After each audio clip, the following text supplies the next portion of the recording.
Hello and most welcome to 937 of the Heidegger series. We are actually approaching with a incredible speed the 1000, so I don't know what we're going to do.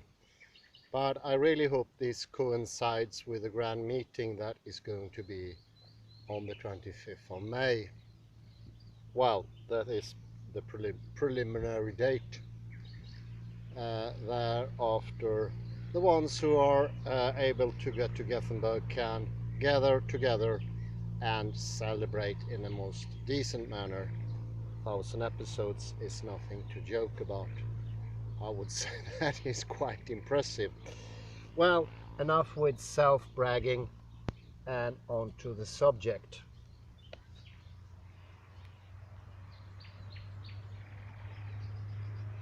(937). Today I want to talk about learning and how learning always happens once you know the procedure. You need to be able to access the procedure, and this is something we learn from David Brattle, the very important role that the cerebellum takes when it comes to regulating thinking. We earlier had no ways of regulating thinking. If you were lucky, you might have learned it yourself, or you were luckily endowed to have some sort of already installed regulating system that was beneficial to develop it more. But for everyone that has a well-functioning or progressing cerebellum function, it is something that they train on a regular basis. Most others, and that is at least 90% of the population, do not train it, so it will recede day by day, week by week, month by month, and year by year, and it will have a devastating effect both on mind and body, because the cerebellum is responsible for coordination both in body and mind.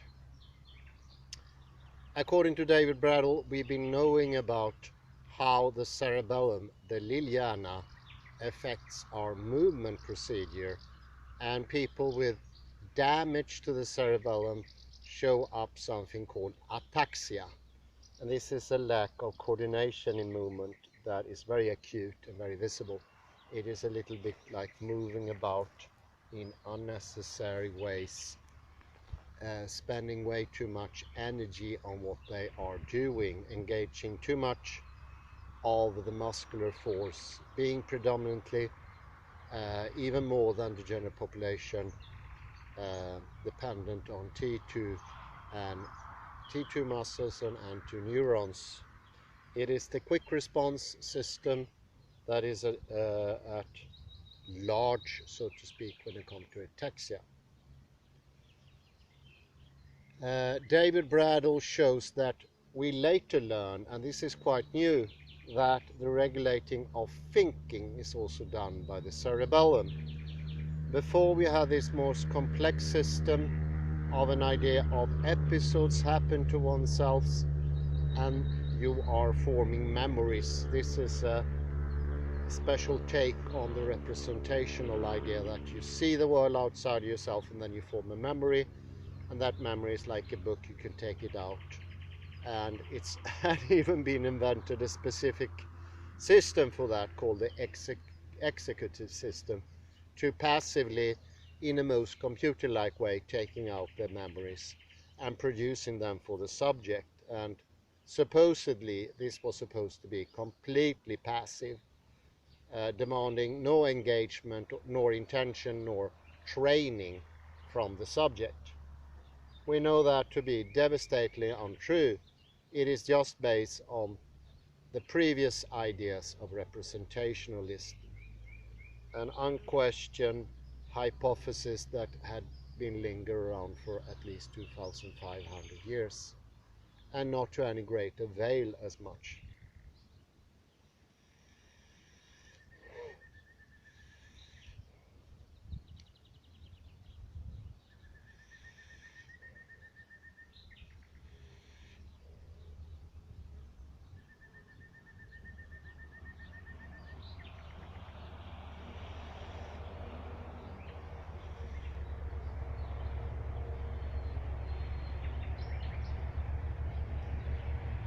what people be doing in the East, and this is very interesting. I mentioned before it is important to have this sort of vitamin injection from the East, and that is what developed the theories of quantum mechanics, and it also helped in some other theories, most probably Martin Heidegger's idea on his special take on existentialism or phenomenology. Later in New Age he took a devastating role as more of a poison, and I like the analogy of the pharmacon, of something that is good can be turned into something really bad, and even more locking up the whole idea of now to the persons. Someone said a whole generation was lost in this witch hunt for the now. It accelerated the looking for nowness even more than was present already in the Western culture, the very foundation of the Western culture, the impetus and the seeking of all Western philosophies and thinking. And that goes to show that the pharmacon can be different depending how the subject is constructed. This is something we often forget. But if we disregard the subject as the New Age movement did, it will be something completely different. Subject wasn't even in the pretext. It was actually, oddly enough, much more part of analytical philosophy, even to a very small part, because at least they had a history of some sort. Although, as I mentioned 2 lectures ago, a very renamed and polished of history.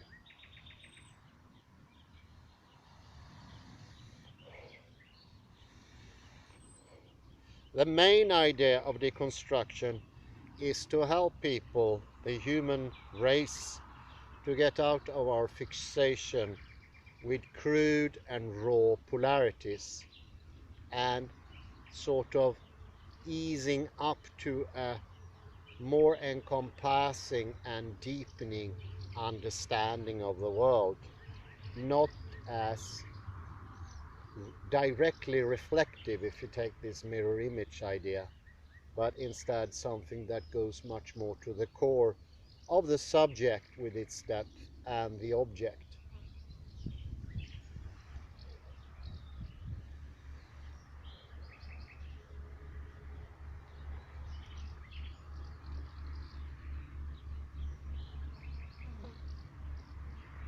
And you could call it an inviting to come once more into bodily harmony. And this is also what deconstruction does. It has a positive effect on the cerebellum. Why is that? Well, this very polarities, these crudes, jumps in between sides, black and white, right and wrong, false and truth, and so forth, inner outer, is always a lack in the elegance of the sinus rhythm of the brainwave. Something that is always in correspondence to the cerebellum and our bodily movement. It is most important.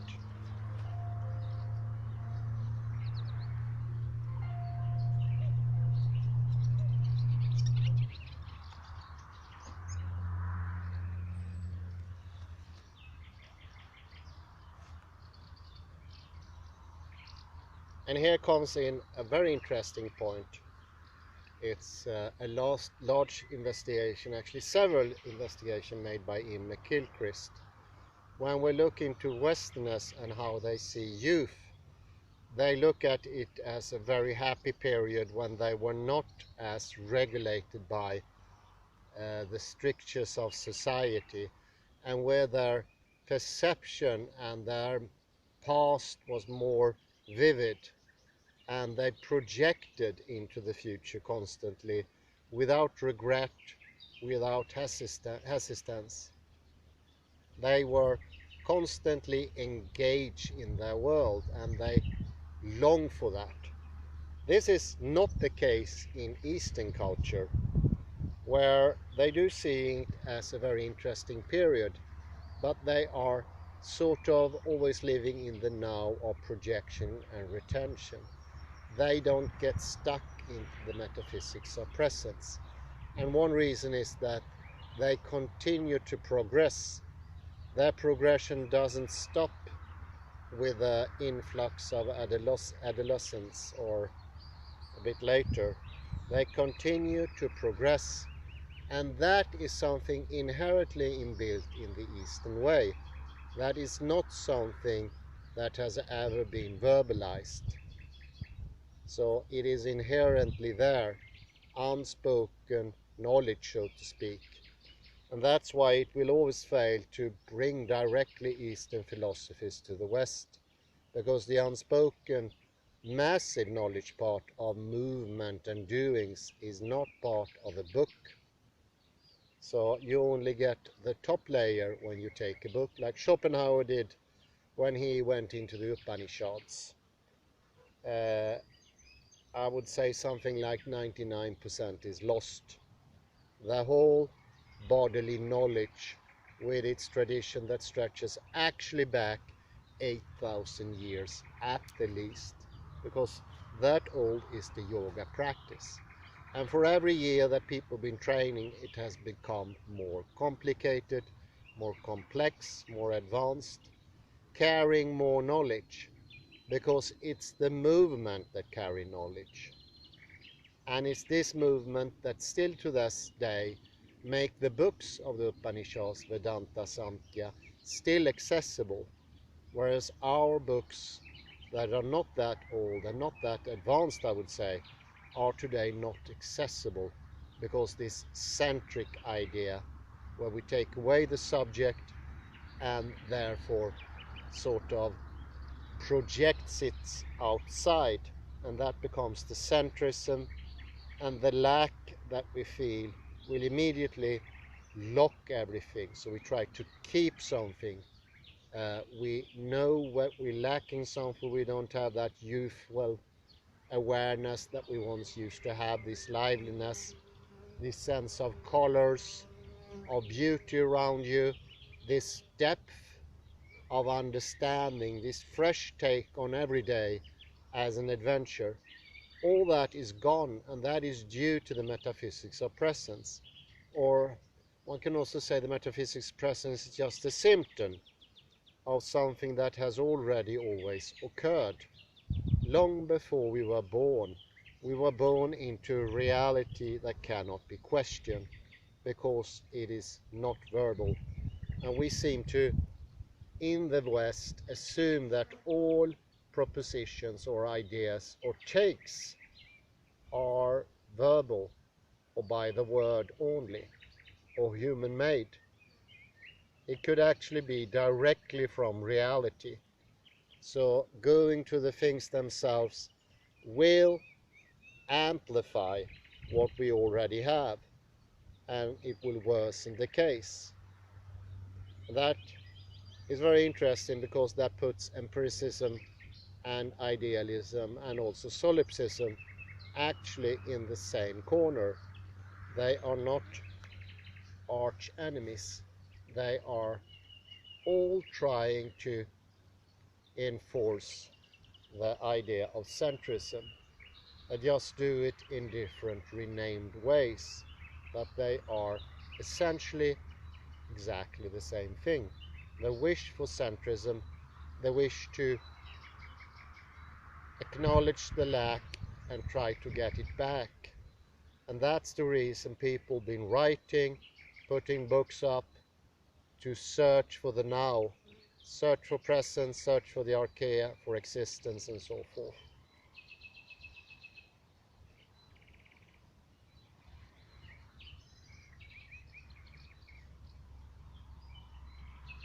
Deconstruction is a way of getting back to that paradise lost of youth.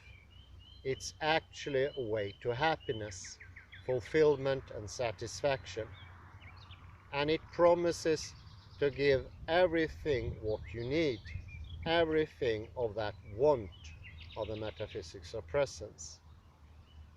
But the metaphysics of presence gets vile, and it says to yourself, says to the ego, you are going to lose out.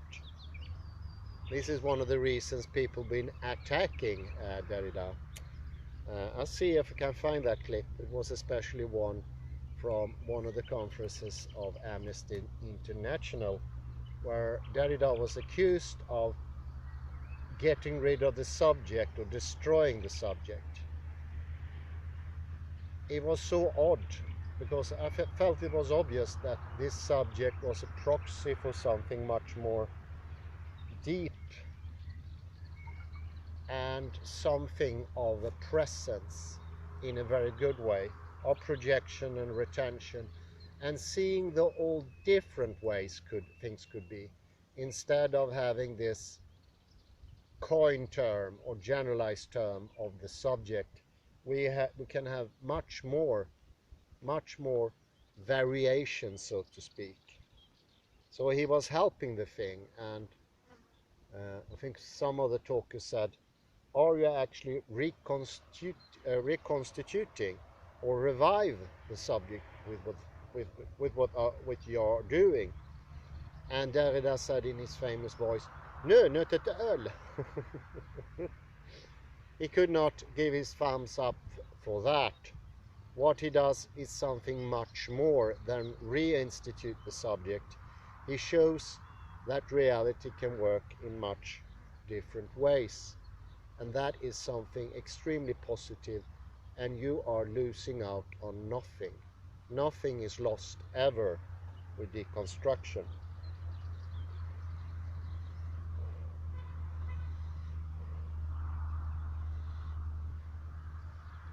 Instead, the perceived contradictions and paradoxes in knowing get shown to us not to be pure paradoxes. We learn that they are something good, and we do not need to block out knowledge because of them. On the contrary, they will actually help us to progress even further.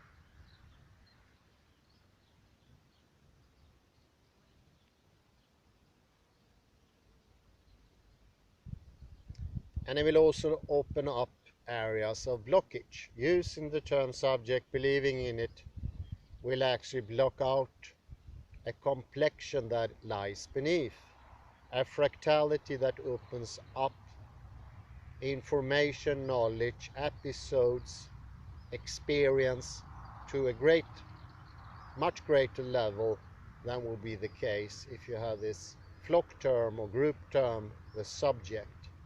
The subject in itself shaves off all these interesting fractalities and leaves you with almost a near nothing, a blockage only, so you can't dwell deeper into what is. It is opening up of knowingness, opening up of understanding, showing us the way of this enticing idea of the mirror image, letting us understand that it is normal to have both the mirror image and what looks into the image are of reality. They just have different qualities. And this contradiction between the mirror image and what looks into it does not have to mean you have to reject one or the other, or both. You can have both. You can also choose to exclude one, but that exclusion does not have to be eternal.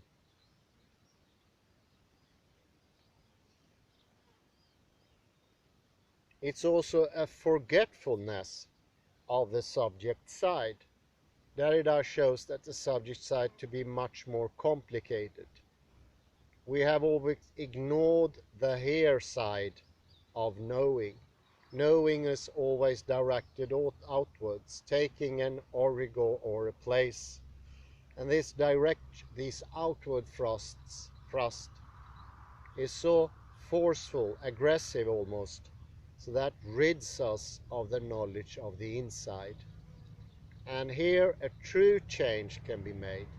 Here true knowledge can come into the equation, because blocking out this side will always cause defects both on this side and the outer side.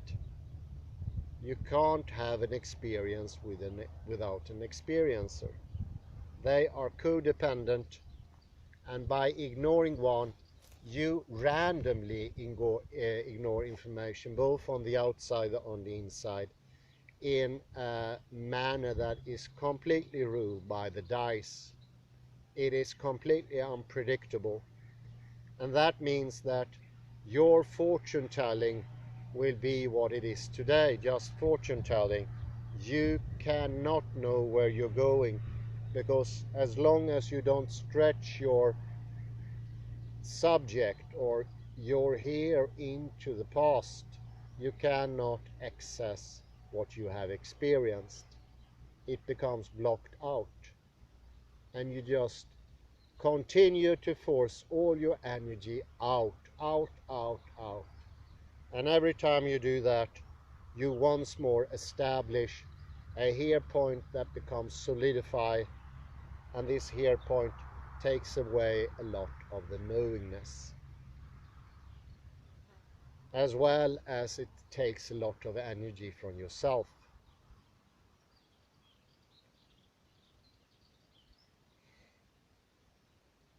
One could say going into the subject once more makes for a more stable chaotic system. It means that you acknowledge all the differences, all the disturbances in your inside. Disturbances that are your memory, your personality, your wishes. They all point in different directions. And all these things are strengthening the chaotic system. It makes the strange attractor become much more forceful, and this will show you the way. This will be the direction. Oddly enough, all the directions you are inside of yourself that really feels to be so they feel random. From an analytic philosopher, from his point of view, what's inside is random somehow. It is just a jumble of different wishes, intentions, ideas, feelings, happenstance, and so forth. But they are just the opposite. These are the disturbances that makes up the one direction. The one direction you get when you go to the higher level. It is just like the maelstrom. I've been repeating so much, sorry about that, but every time you throw a rock into the maelstrom in the river, it will become stronger. Disturbances is what builds up this permanence, this directionality, this projection that actually it is what the chaotic system do automatically. Galaxies are in that sense not that different from human beings. They also do projection and retention. It's inbuilt in their chaotic system. And without a sane and healthy projection and retention, they wouldn't work. They would not be stable.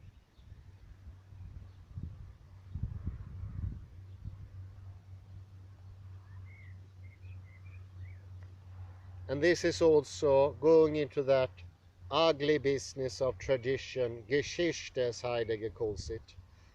All these things that we've given up in the idea of cleansing knowledge from all odd arrows, going here, there, taking away decoration on the books, making them less appetizing, taking away all the difference in the houses, in the different etiquettes and all that, are actually ridding the chaotic system of its very force.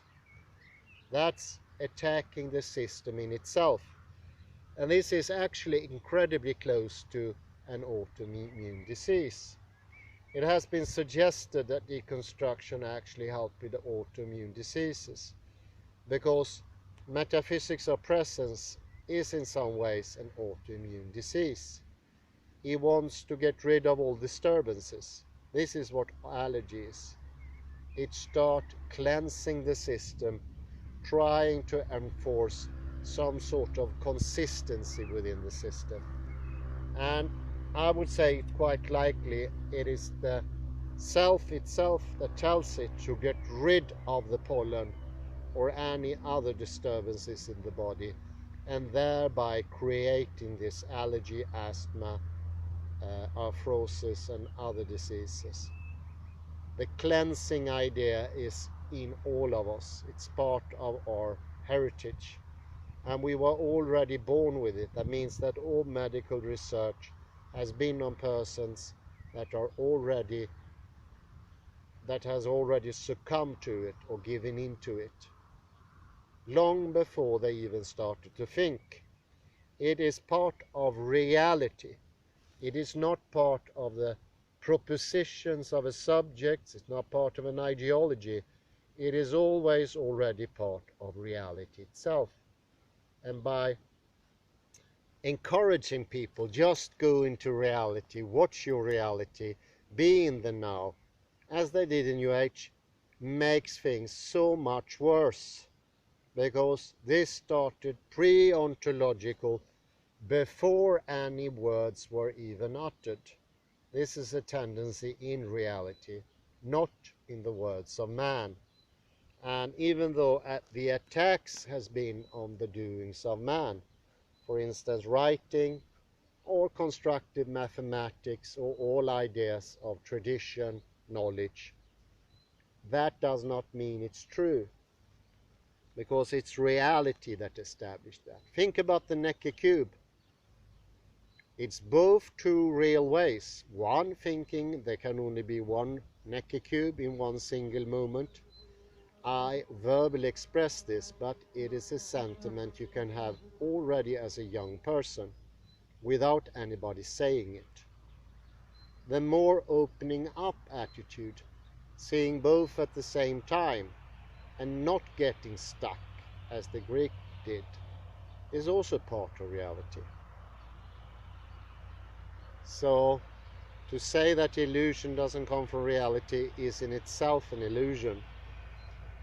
Reality is what it is. It's part the subject, it's part the object, and trying to discern which is already start of the problem. That is a part of not knowing. This is a demand that says to the world and your subject, these rules are pre-established, and the world, the presencing is Dasein and das Welt, without discerning between one and the other. To say that that has to obey the idea of subject and object is the limitation put onto us by reality itself. That is the limiting factor that deconstruction uncovers and show to be working. And once you see it at work, you can ease that up. You can let it be what it is, and sort of the problem disappears.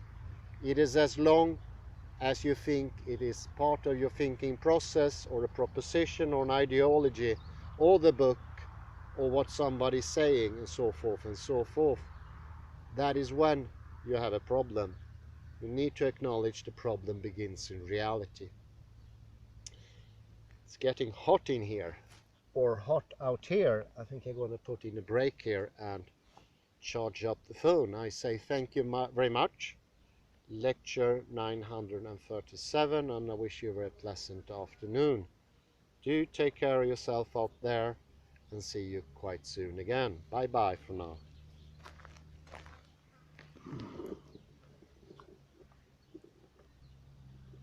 Watch the lovely, enjoyable day. Sun is not yet coming down.